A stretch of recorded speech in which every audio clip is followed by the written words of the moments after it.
Welcome to another episode of our series of Let's Talk Aging, where we talk to leaders and opinion makers and thought leaders around Australia in relation to the issues affecting older people and about ageing more generally. And we're absolutely delighted to have Anna Bligh, who's stepping down as the CEO of the ABA after a large length of time, really. And so, welcome to this particular series. Great to be here. So, Anna, like with many of the people we've spoken to over time, we've been very keen to find out how people are approaching their own aging and also the aging of their own family members. So, when you think about getting a bit older, what's sort of on your mind about how you see aging for yourself? Well, I have recently announced that I'll be finishing in the role that I'm in with the Australian Banking Association, and I've called it retirement because I'm not looking for another full-time job. So I'm very consciously entering a different phase in my life, and I have. So obviously I've been thinking about it, and I'm very keen to make sure that I create enough space at this point in my life to enjoy more time, more flexibility, more travel, more fun. So thinking very consciously about that. And, when I think about, the next 25, 30, whatever years, I think, for me, health is probably at the very top of the list. If you want to be active, you want to be involved in your community, you want to be involved in your children's lives and your family's life, being healthy, fit, active is critical. So yeah, I try to do as much now to give myself the best chance of having an active and healthy, later part of my Well, life. it's absolutely true. The way you enter old age will, in fact, shape how you actually enjoy or how you live that particular last part of life.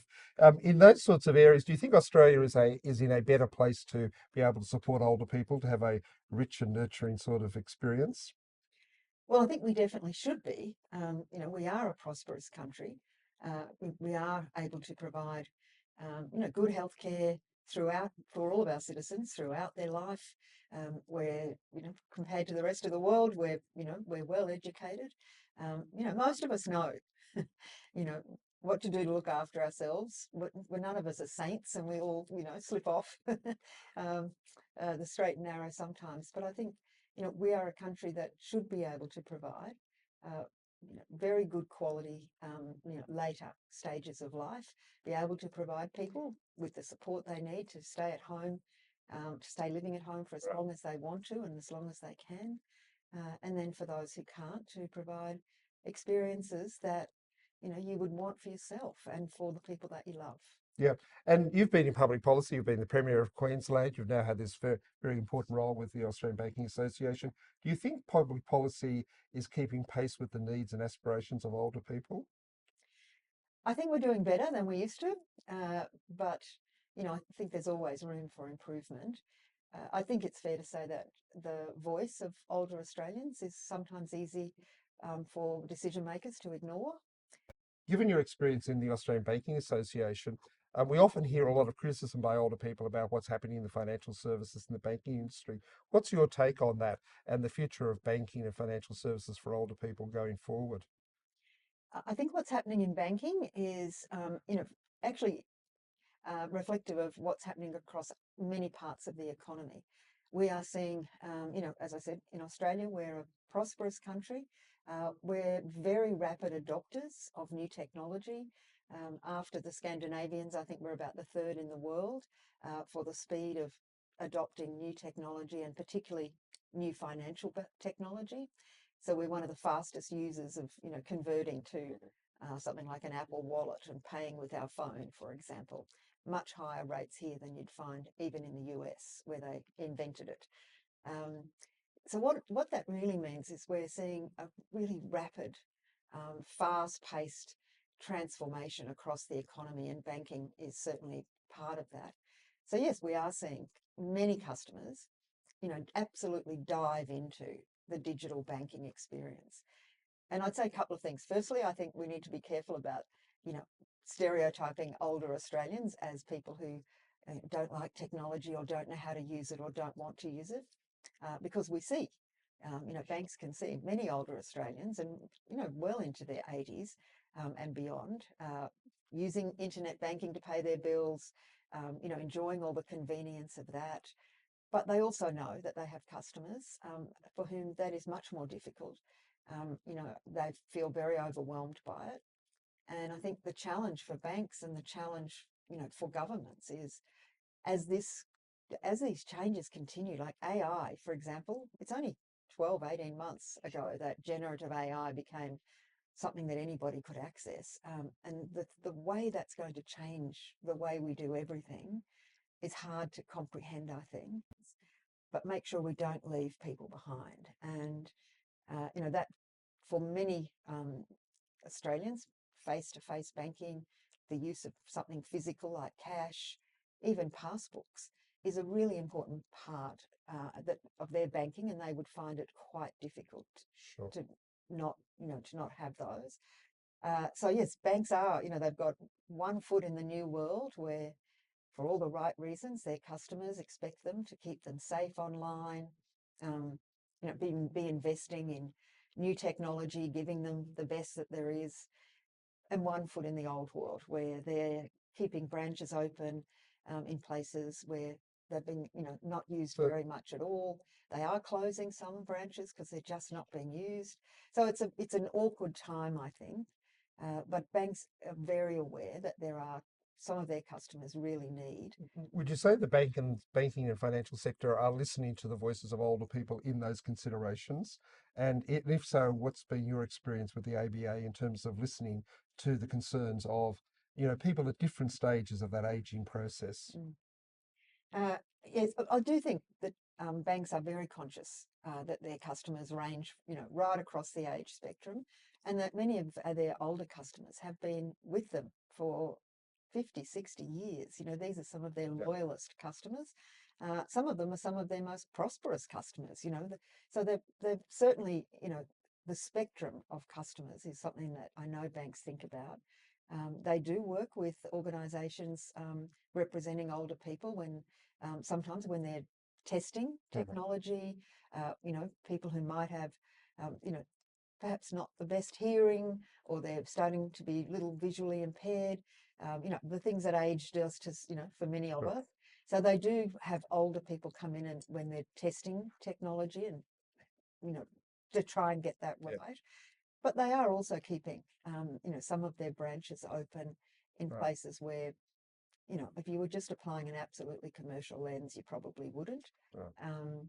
They've recently put a moratorium on any branch closures Yep. in regional Australia for the next 3 years. Yeah. And that's partly to sort of work with the government to say, let's all get a better idea of what it is that what is the face-to-face experience that people still need, and how do we best provide that? Maybe there are some things that could be done better in a post office. So maybe it's not a full branch, but it is Sure. still a face-to-face experience in your community.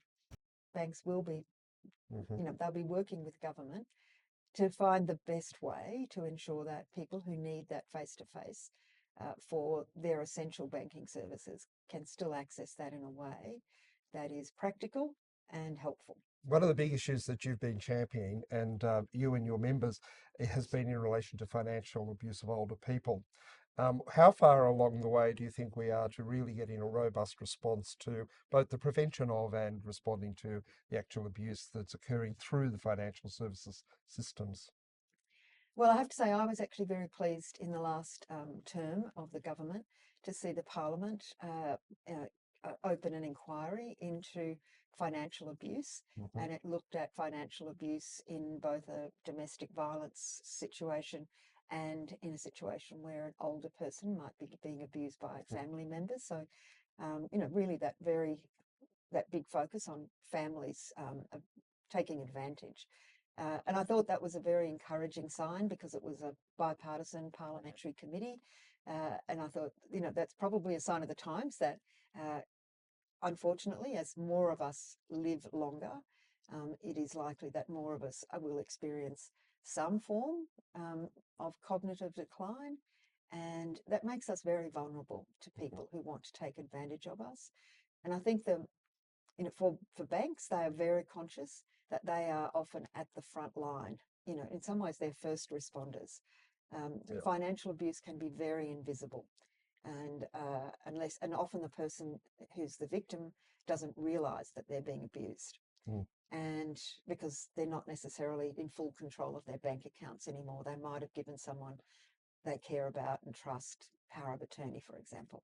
Sure. So I think the issue is getting a lot of attention, and I think we will expect to see more, and there will be more and more expectations of banks and insurance companies and superannuation funds, the full gamut of the financial services sector, to be playing a frontline role and having systems that will identify. That's an unusual, here's someone who every fortnight takes out their pension, and has a very consistent, banking process. And then suddenly, there's $20,000 gone for a skiing Yeah. trip in Europe. Now, there might be a good reason for that. Maybe grandma did want to take the family, but they're the kind of things that would make a bank at least, are you okay? Can we just talk to you about this withdrawal? Are you aware of it? And sometimes, that's an uncomfortable conversation, but I think they're that's a very constructive role that banks can and do play. Tragically, they've often found that when they report the abuse, authorities go to visit the home, and they find that the person is not only the victim of financial abuse, but it's actually the canary in the coal mine. This person is the subject of severe physical abuse or neglect. So banks are very aware that there's a big responsibility on. But just in conclusion, why do you think that's been such a reluctance? I mean, there's now, my view is that there's no need for more reports, there's no need for more studies. We know what the issues are, we know what the response should be. Why do you think that governments have been so reluctant to do that? Because the response has been consistent from every inquiry. This is what we should do. Yeah, look, it's a very good question, Robert, because it has really frustrated me, because it does seem to be just so obvious and practical. Over the last 8 years, I have visited every Attorney General in Australia. There's been many changes of attorneys, and I've not met every single one of them, but many, many, many of them. I have not found a single Attorney General who thinks it's a bad idea, Sure. but nor have I found one who was prepared to say, I am going to be the national champion of this.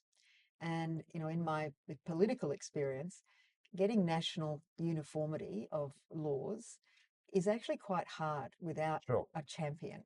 And so that champion can be from Victoria, they can be the federal minister.